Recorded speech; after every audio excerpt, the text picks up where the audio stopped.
You ever called yourself a failure? Have you ever thought, I am so messed up that even God can't fix me? Or even if you thought he could, that he probably wouldn't, that he wouldn't want to, that you were just so far gone that God would just turn his back on you. If that's you, do you know that you are exactly the kind of person that grabs God's attention?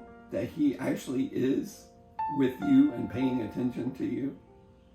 I was just reading in Luke chapter 15 how the religious people of Jesus' day were so annoyed with him because, in their eyes, they were so good.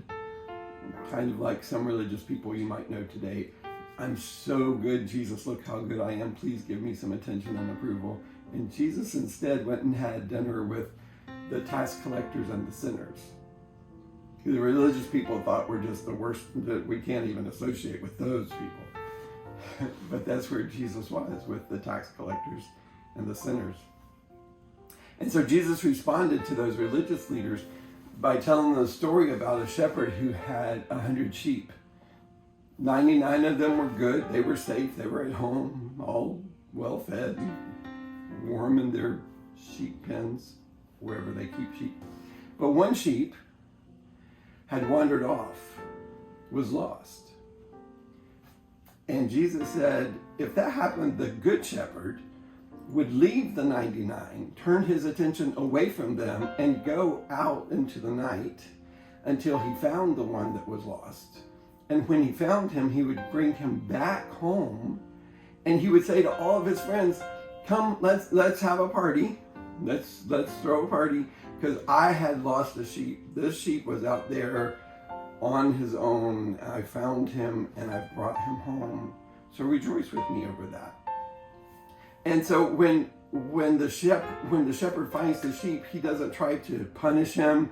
He's not disappointed. He's not mad at him. He's not going to make him pay back for being lost.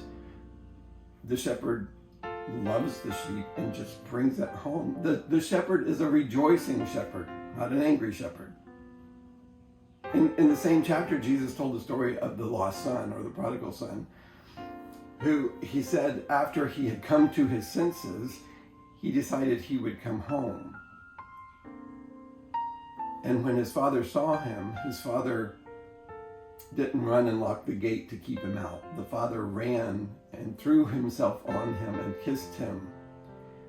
In fact, Jesus said the father had great compassion for him. It's just the story of God's heart toward us when we have messed up so bad and sinned so greatly and failed in so many ways. But the Father has compassion on his sons and daughters who have gone astray. What Jesus said the Father does for us when we come home isn't just to restore the child and father relationship. It's not just that we're brought back into closeness with God, but God restores us to the family. He brings us back into that community that we belong in because we need each other. The son actually, when he came home, said, Father, I'll just be a servant. I just need a place to eat and sleep. I will be your servant. But the father didn't send him off to the servant quarters, or you have to sleep in the doghouse tonight for the next 10 days and then maybe. No, it was, you're restored immediately to your rightful place in the family. You belong here.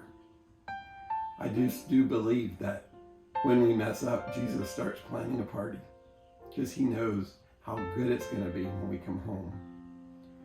In fact, the words of the Father, when he is talking about his son who returned home, the Father said the reason we're having a party is because what was dead is now back alive. What was lost has been found. If you feel dead and lost, like you're just wandering around somewhere with no purpose, just turn around. Turn around and head back home. You won't even get home yet, and you'll find the Father running to embrace you and to say, you belong here. You're mine. You belong here. There is a rejoicing shepherd waiting for you, wearing a party hat just ready to say, "You're mine. Welcome home."